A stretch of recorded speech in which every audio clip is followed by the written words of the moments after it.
Y, como pastores fieles y valientes, habéis seguido las enseñanzas del verdadero buen pastor, el dulce Cristo Jesús, mi Hijo unigénito. Con ello pasasteis realmente por él, bañados y anegados en su sangre, con el rebaño de vuestras ovejas. Por medio de vuestras enseñanzas y de vuestra vida habéis conducido muchas de ellas a la vida perdurable y a muchas de ellas las habéis dejado en estado de gracia. Oh hija queridísima. A estos no les perjudica la visión de los demonios, porque me ven a mí, me ven por la fe y me poseen por amor, y como en ellos no hay veneno de pecado, tinieblas ni fealdad, la vista de los demonios no les hace daño ni produce temor alguno, puesto que en ellos no existe temor servil, sino temor santo. No temen sus engaños, porque lo reconocen a la luz de la Sagrada Escritura, de modo que no reciben por ellos oscuridad ni turbación en el espíritu. Así, con gloria tan singular, pasan bañados en la sangre, con hambre de la salvación de las almas, ardiendo en la caridad para con el prójimo. Pasan por la puerta del Verbo y entran en mí. Por mi bondad, cada uno es colocado en su estado, medido según la medida que me han traído en el afecto de la caridad. 132. La muerte de los pecadores. Sus penas en la hora de la muerte. Hija queridísima. No es tan grande la excelencia de estos como lo es la miseria de los desventurados de que te he hablado. Qué terrible y llena de oscuridad es su muerte. Porque, en el último momento, los demonios les acusan con terror y oscuridad, mostrándoles su figura, que sabe lo horrible que es. Si la criatura pudiera elegir en esta vida, preferiría sufrir cualquier dolor antes que tener la visión del demonio. Se renueva, además, el remordimiento de la conciencia, que roe al alma miserablemente. La acusan las desordenadas delicias y los propios sentidos, de los que hizo su Señor, esclavizando su razón a ellos. Es cuando ve la verdad de lo que antes desconocía, de donde le viene una gran confusión por causa de sus equivocaciones. En la vida bebió como un incrédulo y no como fiel a mí, porque el amor propio le tapó la pupila de la luz santísima de la fe, y el demonio le tienta con ese pecado cometido para hacerle caer en la desesperación. Qué duro le es este ataque. Se halla desarmado y no encuentra las armas de la caridad, porque, como miembro del diablo, está privado de todo. No tiene ni la luz sobrenatural ni la de la ciencia, por no haberla entendido, pues los cuernos de la soberbia no le dejaron comprender la dulzura de su esencia. Por eso, ahora, en los grandes combates, no sabe qué hacerse. No se ha alimentado de la esperanza por no haber confiado en mí ni en la sangre de la que le hice ministro, sino solo de sí mismo y de su posición social y placeres del mundo. No veía el miserable demonio de carne que sus riquezas provenían de la usura y que, como deudor, tenía que darme cuenta a mí. Ahora se encuentra desnudo, sin virtud alguna, y a cualquier lado donde mire no oye sino improperios en medio de una gran confusión. Su injusticia, la ejercida por él en la vida, le acusa a la conciencia, y no se atreve más que a pedir justicia. Te aseguro que su vergüenza y turbación es grandísima, si no se ha acostumbrado en su vida a esperar en mi misericordia. Si cuando llegue el momento de la muerte reconoce su pecado y descarga la conciencia por la santa confesión para quitar la presunción y no ofenderme más, entonces predomina la misericordia para estos. Sin embargo, si se tiene en cuenta sus pecados, es una presunción, porque ofenden pensando en la misericordia, y por esto es más bien abuso, aunque se hayan figurado que invocan la misericordia.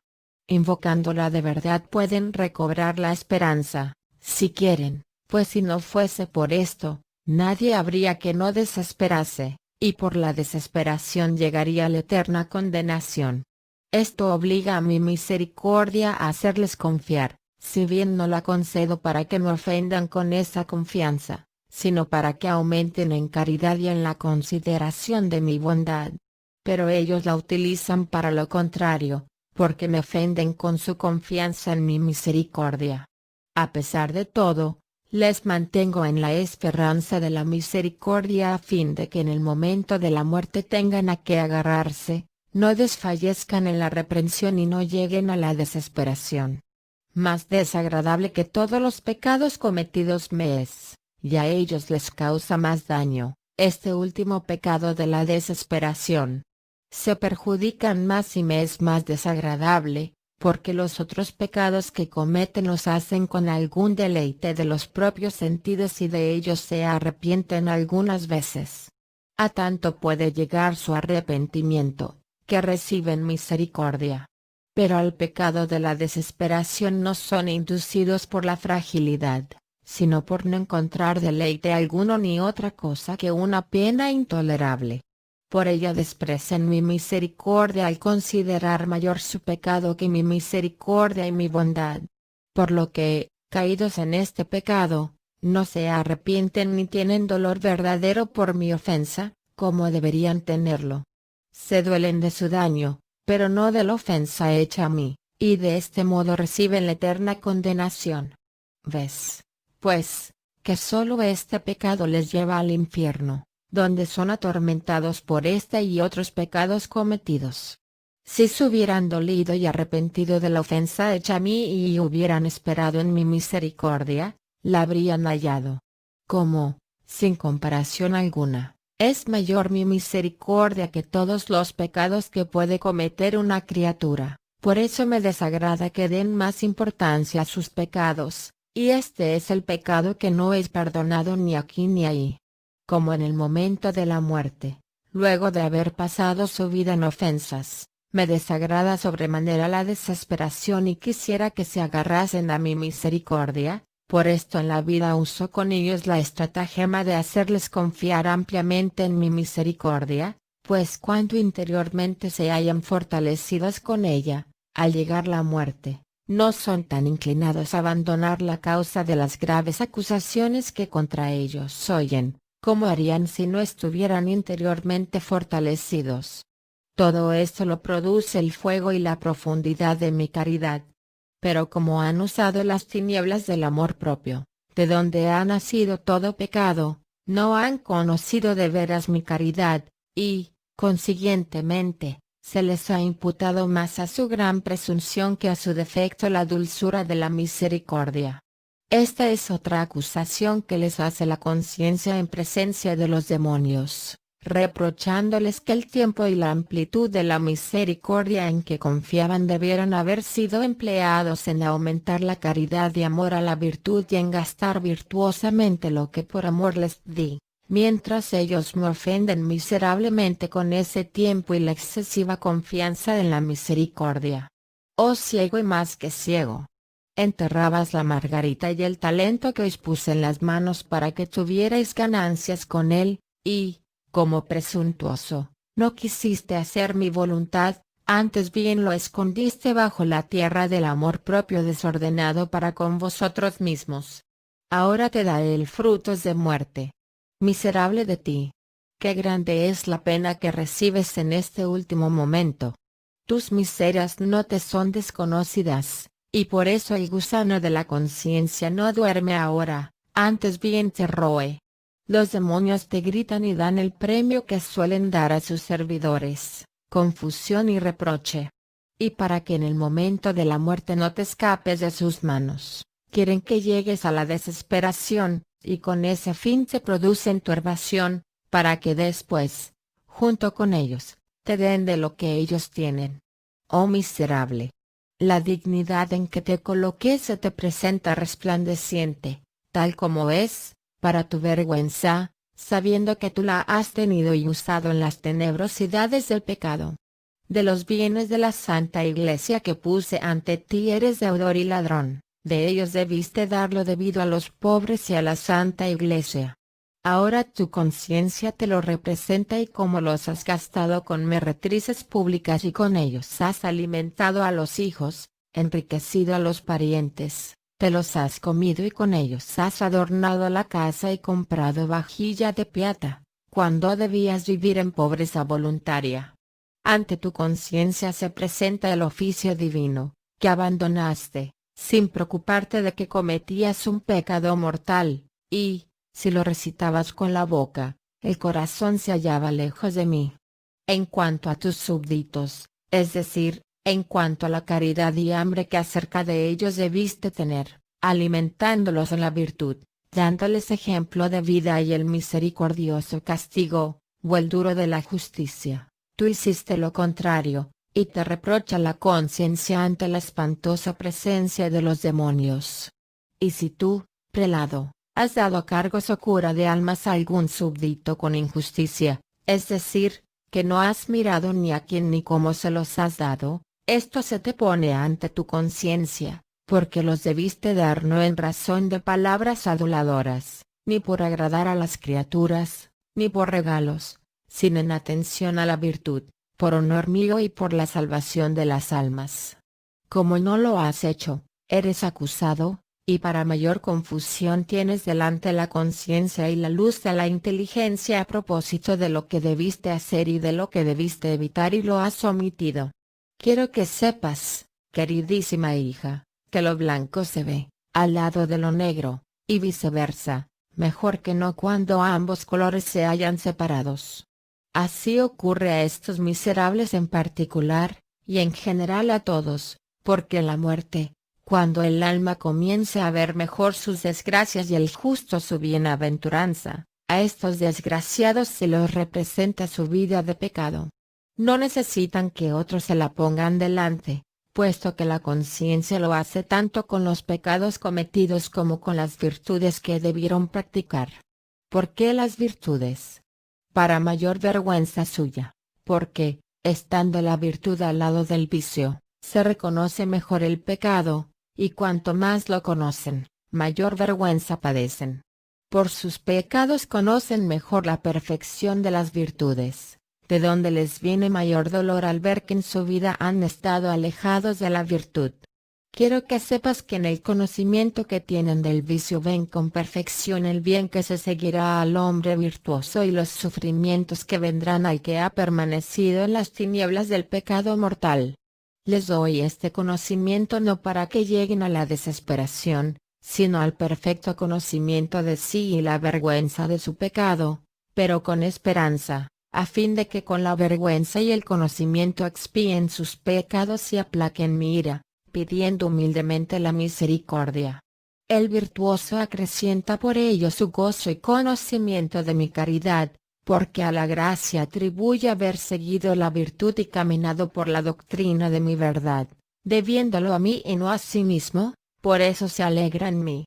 Con este verdadero conocimiento gusto recibe su fin dulcemente, al modo que te dije en otro lugar.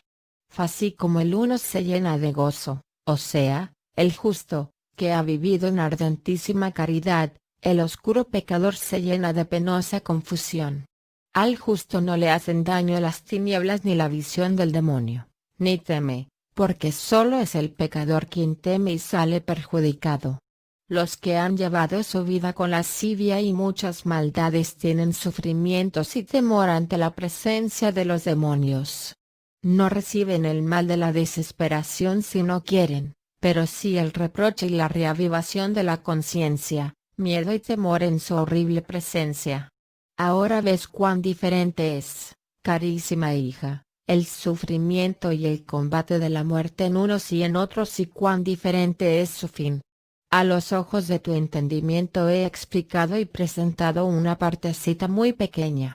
Es tanta la diferencia entre ambos combates, que es como comparar el todo y la nada. Ahora comprendes cuán grande es la ceguera del hombre, y especialmente de estos desventurados ministros, porque todo lo han recibido de mí, y cuanto más iluminados se hallan por la Sagrada Escritura, tanto se hallan más obligados, y, en consecuencia, incurren en una grande e intolerable confusión.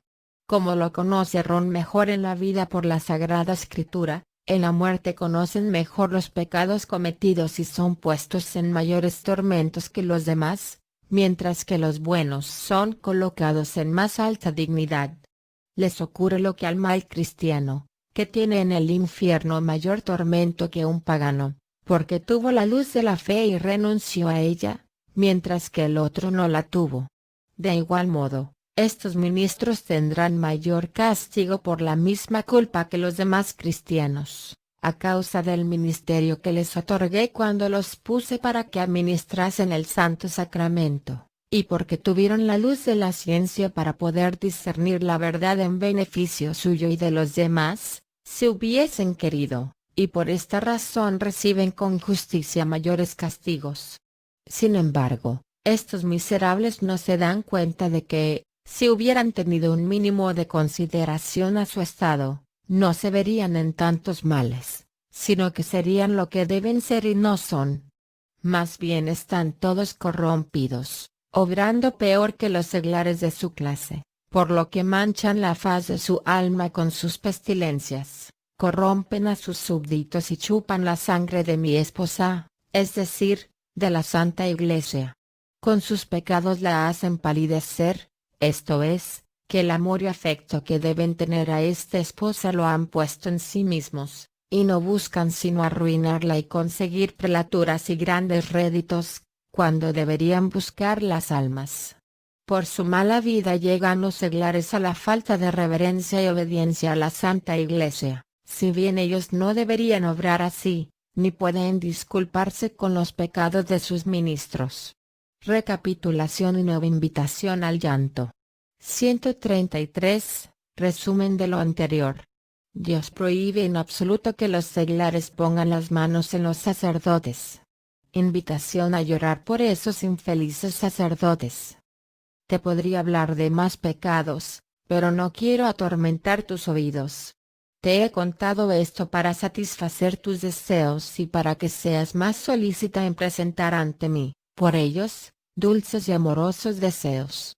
Te he hablado de la excelencia en que les he colocado y del tesoro que os he repartido por su mano, o sea, del Santo Sacramento, todo Dios y todo hombre.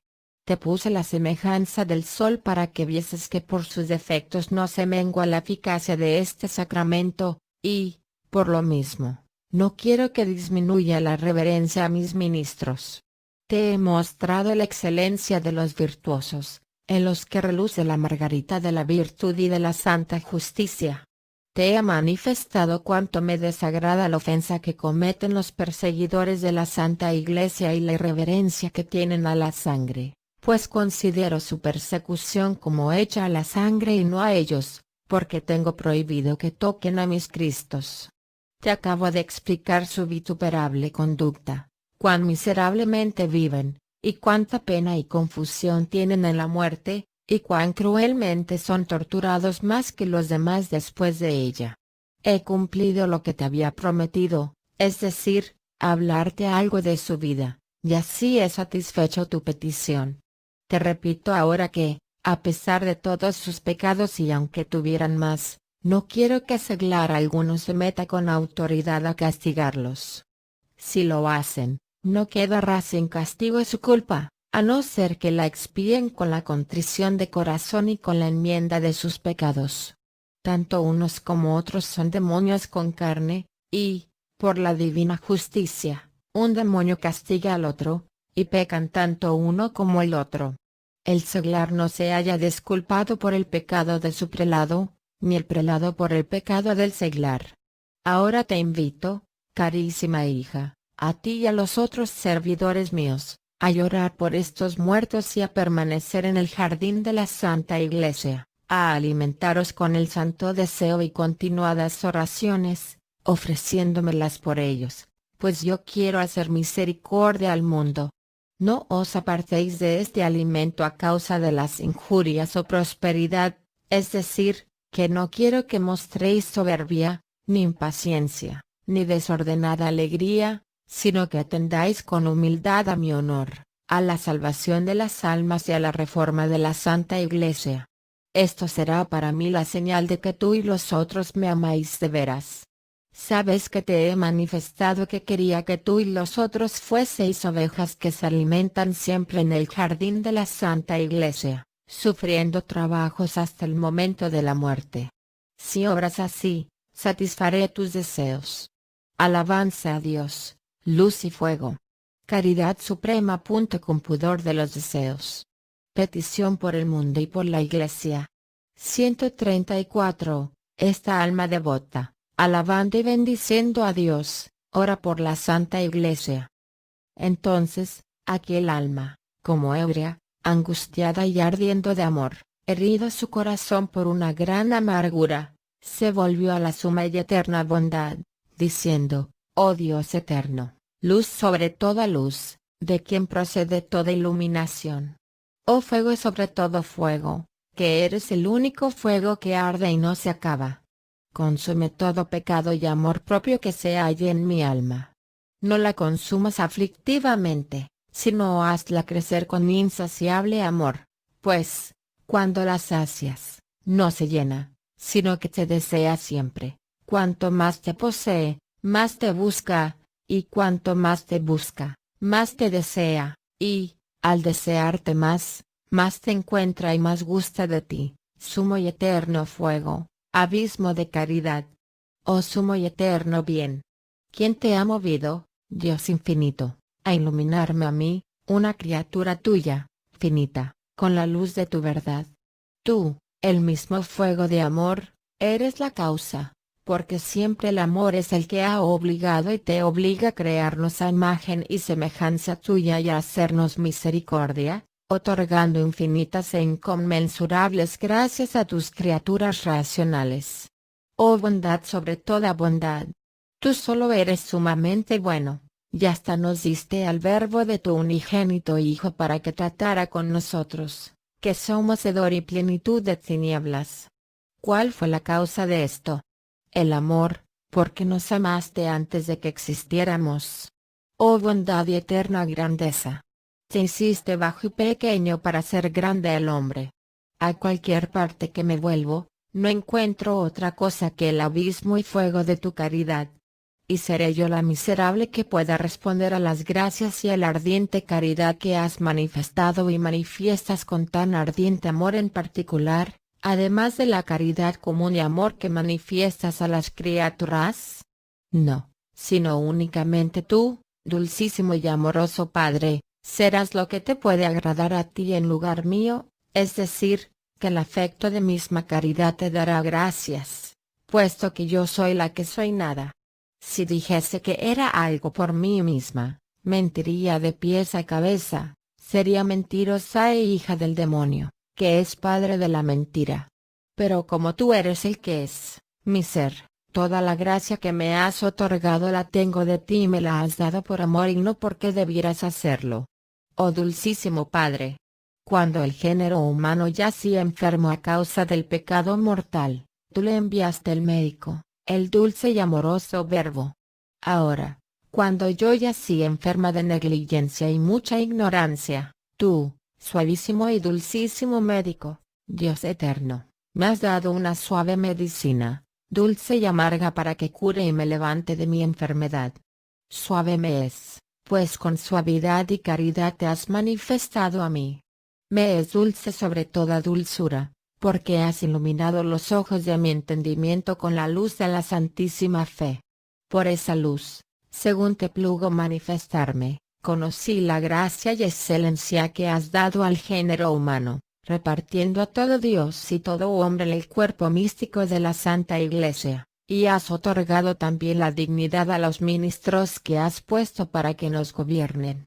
Quería que satisficieses la promesa que me hiciste, y me diste más al concederme lo que ni yo misma sabía pedir.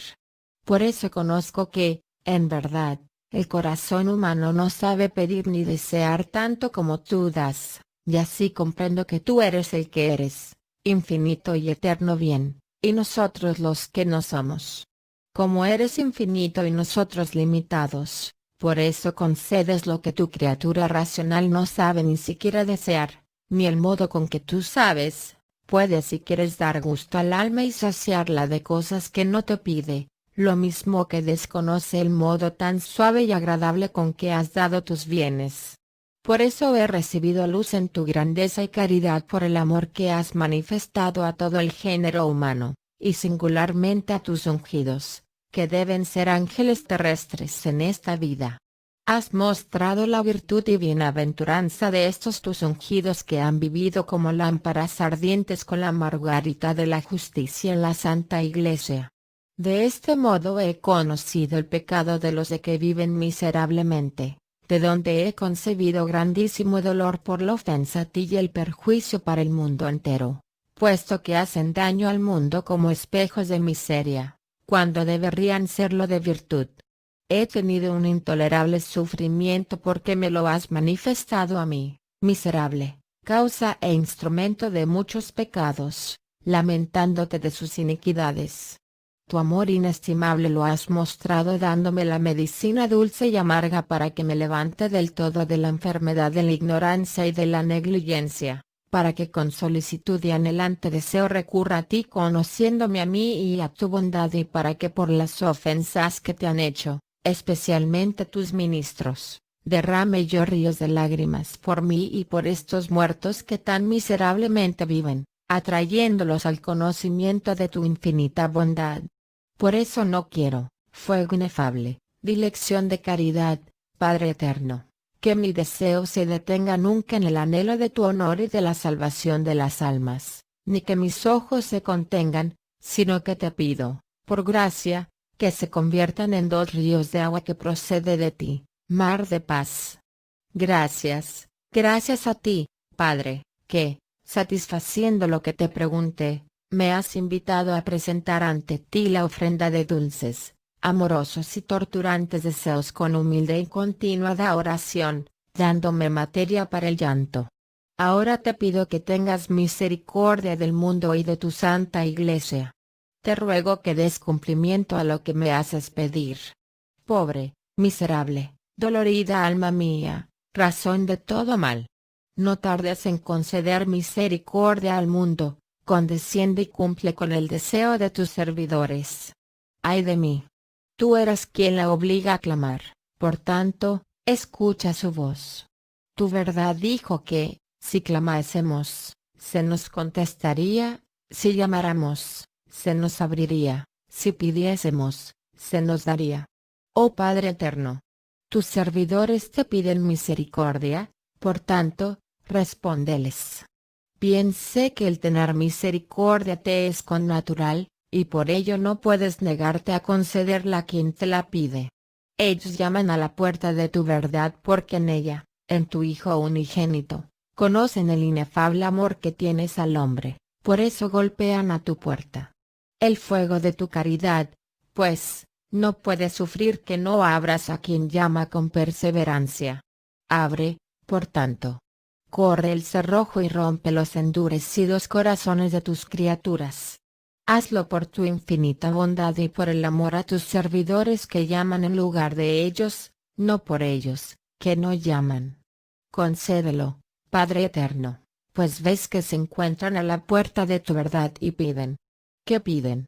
La sangre de esta puerta, tu verdad. Por ella tú les has lavado de la maldad y quitado la mancha del pecado de Adán. La sangre es nuestra, porque de ella hiciste baño para nosotros. No lo puedes negar, no lo quieras negar a quien de veras te lo pide. Da, por tanto, el fruto de la sangre a tus criaturas. Pon en la balanza el precio de la sangre de tu Hijo para que los demonios infernales no se lleven tus ovejuelas. Oh, sé el pastor bueno, pues nos diste al verdadero pastor, tu Hijo unigénito, quien por obediencia a ti dio la vida por sus ovejas y de la sangre hizo un baño. Esta es la sangre que, a la puerta, te piden tus servidores como hambrientos. Por ella te piden que concedas misericordia al mundo y que vuelva a florecer la Santa Iglesia con las fragantes flores de buenos y santos pastores y con su perfume desvanezca la pestilencia de los inicuos y podridos. Padre eterno, tú dijiste que por el amor que has tenido a tus criaturas racionales harías misericordia al mundo, reformarías la Santa Iglesia, y así nos darías alivio mediante la oración y los sufrimientos de los no culpables. No te retrases en volver los ojos de tu misericordia, sino responde con la voz de ella antes de que llamemos. Abre la puerta de la inestimable caridad que nos diste mediante la puerta del Verbo. Sí, Yo sé que abres antes de que llámenos, para que con el afecto del amor que has dado a tus servidores golpeen y te llamen con fuerza, buscando tu honor y la salvación de las almas.